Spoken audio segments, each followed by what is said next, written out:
Babun nahyi min akli thuman man akala thuman au basalan au kurrathan au ghairaha mimma lahu raihatun karihatun an dukhulil masjidi qabla zawali raihatihi illa li daruratin. Bab baru ini, bab larangan nahyi, babu nahyi man akala thuman, larangan bagi orang yang makan bawang. Ini bukan hadis, ini tulisan Imam Nawawi dulu judulnya. Oh, basalan, basal apa itu? Bawang merah. Oh, bapak, thum bawang putih, basal bawang merah, basalan bawang merah, kurrathan ada ndak di sini tuh? Modelnya itu mirip wortel begitu, cuman warnanya putih. Loba kali ya. Cuman kita mikir memang betul kayak loba, tapi memang bau loba. Loba busuk bau. Mungkin petarnya atau apa. Atau mungkin selain itu, karena kalau dalam bahasa Arab itu yang namanya kurrat itu adalah satu jenis sayur yang kepalanya putih panjang, daunnya hijau. Ya loba itu wallah. Imam Nawawi orang Syria, orang Syam. Kalau Imam Nawawi itu orang Sunda sama orang Jawa, pasti ada namanya pete wa jengkol.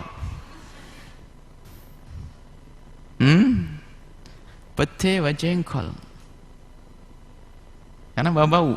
Nah, di sana nggak ada pete, nggak ada jengkol. Wahiriha itu dah masuk. Apapun makanan yang berbau. Mimma lahu, dari sesuatu lahu yang sesuatu tersebut mempunyai raihatun karihatun, bau yang tak sedap.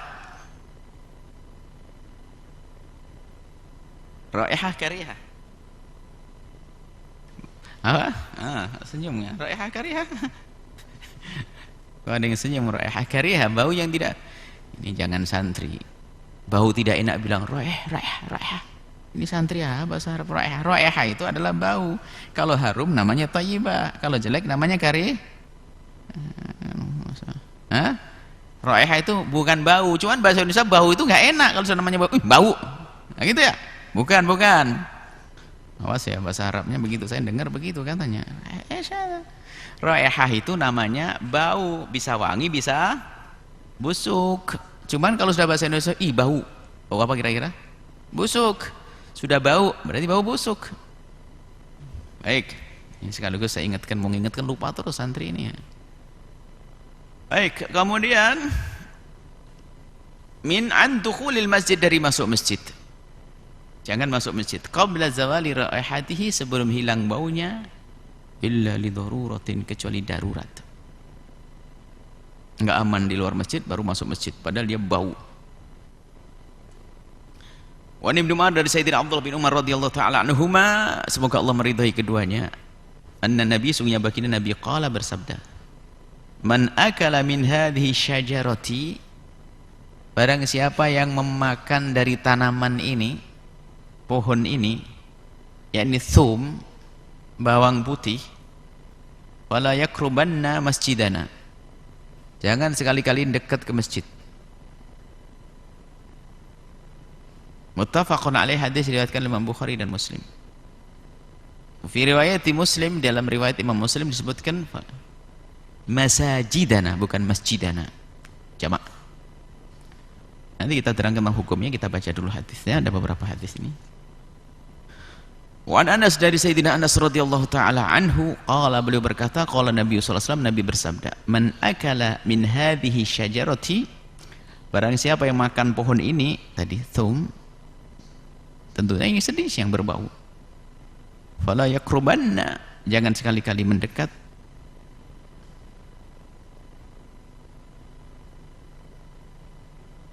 wala yusalliyanna, jangan sekali-kali sholat, ma'ana, dengan kami. Nggak boleh sholat. Nanti hukumnya kita rinci, nanti sengaja akhirnya ada santri bandel makan pete aja. Kenapa? Biar tidak sholat di masjid. Wah, baik, ustadznya tidak kalah pinter. Oke, kamu punya ilmu, nak, rupanya sudah pinter kamu. Sengaja makan pete, tidak sholat ke masjid. Bener kalau begitu hukumnya. Cuman sekarang ustadznya pinter, hukumannya karena kamu makan pete. Nah gitu, ya berubah dong hukumannya. Nah, jadi memang ini pembahasan fikih ini ada, sengaja orang nakal dibaukan biar nggak sholat Jumat. Nah, ini nggak boleh begitu nanti.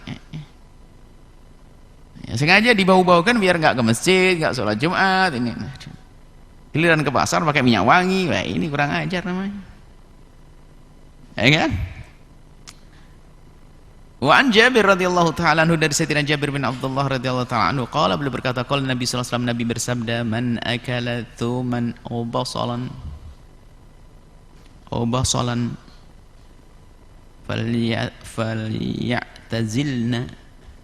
falyatazilanna, hendaknya dia meninggalkan, aw falyatazil masjidana, hendaknya dia meninggalkan masjid kami. Maksudnya siapa yang makan basal sama bawang jangan deket-deket. Kurang lebih maknanya semacam itu, nanti hukumnya kita jelaskan setelah ini.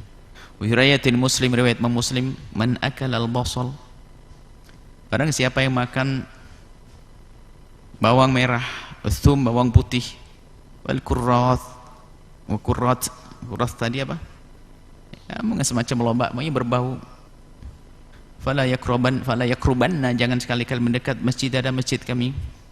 Fa innal malaikata tata'adza, sebab malaikat itu merasa terganggu, mimma yata'adza minhu banu adama, seperti yang terganggunya anak Adam. Kalau kita terganggu dengan bau, maka malaikat juga terganggu dengan bau tadi. Kemudian hadis terakhir, wa an Umar bin Khattab, dari Sayyidina Umar bin Khattab radhiyallahu ta'ala anhu, annahu khataba yaumal jum'ati faqala fi khutbatihi, beliau khutbah di hari Jumat, berkata di dalam khutbahnya, "Tsumma innakum ayyuhan nas", sesungguhnya kalian semua wahai manusia, ta'kuluna syajarataini, kamu makan dua pohon, ma urahuma, aku tidak diperlihat, maksudnya aku tidak memahami tentang dua pohon ini, illa khabithataini, kecuali pohon-pohon keji. Maksudnya adalah keji dari sisi bau, segi faedahnya lain cerita. Al-basal wa thuma, bawang merah dan bawang putih. Laqad ra'aitu Rasulullah, aku telah melihat Rasulullah sallallahu alaihi wasallam, idza wajada rihahuma, kalau menemukan baunya bawang dan bawang merah, bawang putih, minar rajuli fil masjid, kalau di masjid, amara bihi, Rasulullah memerintahkan orang tersebut, fa ukhrija ilal baqi'i, dikeluarkan sampai dipinggirkan ke baqi. Baqi itu masjid baginda Nabi sallallahu alaihi wasallam. Masjid baginda Nabi itu ada makbarah suci baginda Nabi, makbarah ini ngadep ke kiblat. Jadi kita noleh ke kiri, itu adalah baqi, ujung sana baqi. Paling tidak berapa ya, 200 meter dari makbarah Nabi kurang lebihnya. Dipinggirin sini, makbarah, dekat makbarah, dekat baqi. Sekarang Masjid Nabawi nyambung dengan baqi, waktu dulu enggak begitu. Karena Masjid Nabawi adalah di sekitar rumah Nabi, makam baginda Nabi saat ini. Dikeluarkan dari orang, dipinggirin. Jadi dipinggirin ke kiri. Jadi kalau kita ngadep ke kiblat pas di makbarah baginda Nabi, kita noleh ke kiri itu, ya itulah baqi. 200 meter ke kiri. Sudahlah, tidak usah dibayangin. Nanti lihat sendiri. Amin. Ziarah sana, insyaallah. Nah, sampai di faman akalahuma, kalau ada orang yang pengen makan karena merasa ada petunjuk dari dokter itu berfaedah, fal yumithuma, hendaknya dimatikan baunya, tabkhan, dengan cara dimasak. Kalau dimasak itu baunya sudah hilang. Baik, hukumnya makruh disepakati. Hukum makannya makruh. Akan menjadi haram menurut sebagian ulama. Hukumnya makruh. Menurut jumhur ulama, hukumnya makruh baik dia mau ke masjid atau tidak mau ke masjid. Seolah-olah mengatakan mau makruhnya hanya di masjid saja. Kenapa? Kan karena kumpul sama orang. Iya, tapi kan disebutkan ada malaikat. Malaikat kan tata'adza mimma yata'adza bihi banu Adam. Jadi maka di saat kita tidak ke masjid pun juga makruh. Maka jumhur mengatakan makan sesuatu yang berbau itu makruh. Baru kemudian hukumnya pergi ke masjid. Hukumnya pergi ke masjid adalah jika mengganggu ya jadi haram. Jika mengganggu jadi haram. Bahkan seperti Ibnu Hazm mengatakan makanan ini di hari Jumat itu haram karena hari Jumat harus Jumat. Sehingga sebutkan Imam Dardi dan Madhab Maliki mengatakan bahwasanya bagi yang wajib Jumatan haram makan sesuatu yang berbau menjelang Jumat. Karena itu nanti menjadi sebab dia tidak boleh pergi ke masjid. Sebab sebagian madhab seperti madhab Malik itu kalau memang berbau dikeluarkan, nggak boleh datang ke masjid berbau. Makanya kalau kita berbau nanti menjadi sebab dikeluarkan dari masjid.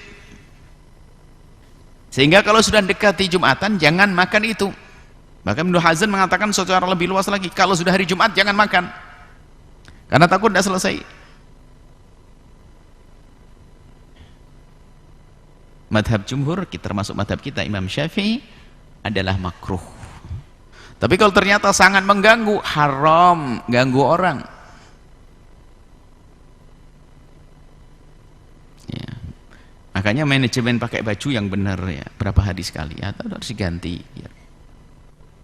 Ada anak itu masalah saking senang sama bajunya, pakai terus bajunya. Hah? Senang baju warna biru misalnya, pakai terus, nggak dicuci-cuci. Ya misalnya,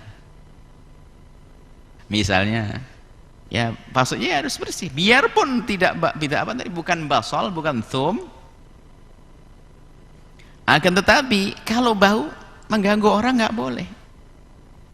Di masjid ganggu jangan. Nah ini termasuk pendidikan dalam Islam, hendaknya kita bersih. Maka dari itu lihat, disunnahkan kita itu mandi di saat kita menghadapi kumpulan seperti sholat Jumat, sholat istisqa, sholat khusuf, dan segala bentuk perkumpulan. Tujuannya apa? Agar indah dong umat Islam kok. Nah ini perlu tahu diri deh semuanya, santri khususnya. Sudah santri putri, ada ceritanya itu, khususnya putri misalnya, mentang-mentang pakai kerudung aman, setelah dibuka walang sangit sama bau jeruk, kan gak enak. Kenapa Buya sebut santri putri? Aneh kalau santri putri itu jorok. Santri putra biasa, lebih banyak jorok santri putra itu, hati-hati ada. Nggak boleh nak ya, jadi bersih. Nadhafah, Nabi ngajari kebersihan, mandi. Sehingga disunahkan wewangian. Laki dan perempuan sunah wewangian, cuman adabnya kalau laki-laki wewangian bebas mau kemana saja, tapi kalau putri wewangian adalah di saat bertemu dengan sahabat kerabat. Sahabat putri wangi, harus tampak harum, Masya Allah. Cuman bermasalahnya bau itu yang bisa mencium adalah tetangganya. Kenapa dia yang punya bau nggak bisa mencium? Karena sudah biasa. Repot. Tolong ya, kebersihan itu adalah ajaran Nabi. Indah Islam itu kalau diamalkan. Baik, tadi kita nyinggung madhabnya Ibnu Hazm sama madhab Malik. Sudah, pinggirkan itu. Jangan pakai dulu, nanti ada beralasan nggak mau Jumatan pakai itu nanti. Tidak. Madhab Syafi'i tetap wajib Jumatan biarpun baunya tidak Enak. Cuman kalau ganggu nanti tempatnya dipinggirin. Lah termasuk di hari ini, wah ini perlu ini, mumpung ingat. Di hari ini adalah bersama adanya virus corona. Kalau yang namanya bau itu akan nyengat di hidung. Akan tapi informasi tentang penyakit menular itu nusuknya di hati. Makanya kalau sudah bersin-bersin, tolong ini para jamaah, kalau sudah bersin-bersin itu sudah jangan deket-deket sama orang banyak, apalagi di masjid, itu bikin ganggu. Apalagi baru divonis COVID, hanya gara-gara dia ahli ibadah, baru COVID, baru selesai sembuh langsung ke masjid, kumpul sama orang. Yang gak enak tetangganya, maksiat, dosa, bikin orang gelisah, bikin orang gelisah.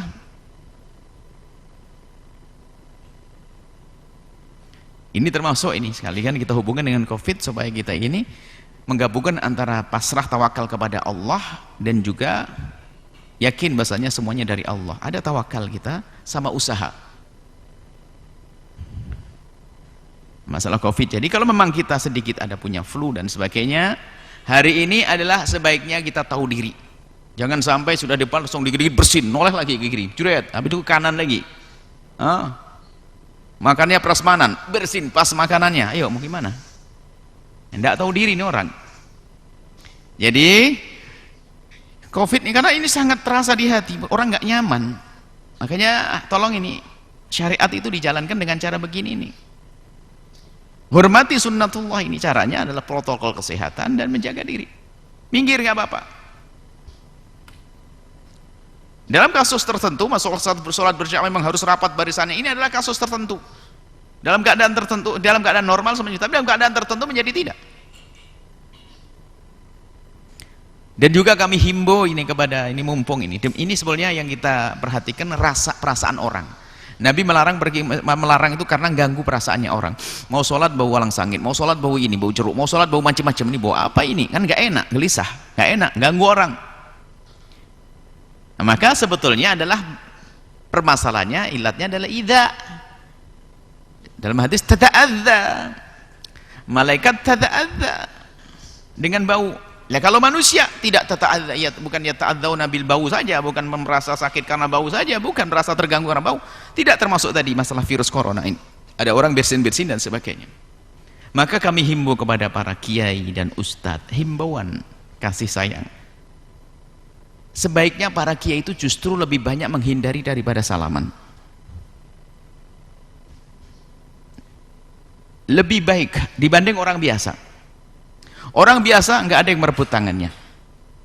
Orang biasa. Makanya kita sampaikan pada kiai barangkali ini bisa didengar dan ini lebih bermanfaat. Pertama untuk kesehatan kiai itu sendiri dan juga untuk orang. Karena begini, kalau kiai, kalau orang biasa salaman nggak salaman no problem.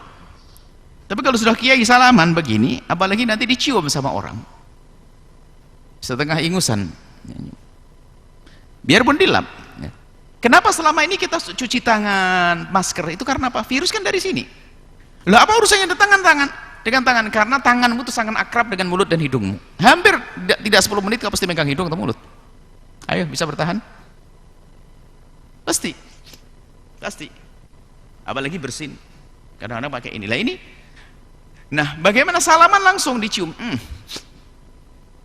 Belakangnya nyium. 100 orang di belakangnya. Ini yang jarang diperhatikan. Jadi lebih baik kiai hari ini menghindari. Harus tahu diri bahwasanya beliau itu direbut orangnya, didekati sama orang. Kemudian jika ada orang ingin jalankan protokol kesehatan, gara-gara nyium, dia nggak enak nggak nyium, akhirnya ikut bubar semuanya gara-gara kiai ini. Coba, ada 10 orang, 3 santri salaman, yang 4 gimana? Nggak enak nggak salaman. Aduh gimana Allah, virus corona. Apalagi tadi yang paling pertama saya lihat beler dia, santri yang pertama tadi bingung serba salah, akhirnya selamanya terpaksa, hatinya tidak enak semuanya. Ini termasuk ini. Hal-hal yang lainnya termasuk beberapa waktu yang lalu ada resepsi pernikahan di mana? Di daerah Banten, daerah mana begitu. Masakan banyak, orang datang tapi tidak berani makan karena ada sak dan sebagainya. Sehingga mereka itu datang hanya datang terpaksa. Kenapa? Nggak datang nggak enak sahabat karibku. Ya sudah datang saja, assalamualaikum, selesai. Nggak mau makan, nggak mau nikmati. Karena apa? Hari ini hari kita harus waspada. Ingat, jangan terlalu takut dengan virus corona, tapi jangan ngentengin. Hormati sunnatullah, Allah akan menolong kita. Menghormati sunnatullah itu penting. Nggak boleh kita alasan tawakal. Tawakal urusan hati. Melanggar sunnatullah nggak bener. Aduh, saya lapar, kan Allah maha kuasa untuk mengenyangin saya. Saya diem aja deh biar kenyang. Nggak kenyang. Ambil sunnatullah, ambil piring, ambil makanan. Baik, ini saya hubungkan dengan masalah ini adalah masalah mengganggu orang lain. Hati-hati, jangan biasa mengganggu orang lain. Makanya kalaupun ada perkumpulan harus betul waspada. Makanya kita ingin biasakan dalam kondisi semacam ini untuk tidak salaman. Ini yang terbaik. Berkahnya dari hatimu yang mencintai gurumu. Selesai. Ini saja insya Allah. Intinya adalah jangan sampai kita melakukan sesuatu yang menjadikan orang lain gelisah. Keberkahan itu dari mana? Dari idkhalus surur, memberikan kegembiraan kepada orang lain itu berkah. Kebalikannya kalau kita buat orang lain gelisah, tidak berkah. Itu saja insyaallah ya. Semoga Allah Subhanahu wa taala memberikan kepada kita kesadaran untuk bisa menjaga perasaan orang. Semoga Allah menjadikan kita hamba yang tidak pernah menyakiti siapapun dari hamba Allah. Sebaliknya justru kita membawa mereka kepada kebahagiaan di dunia dan di akhirat. Wallahu a'lam bishawab.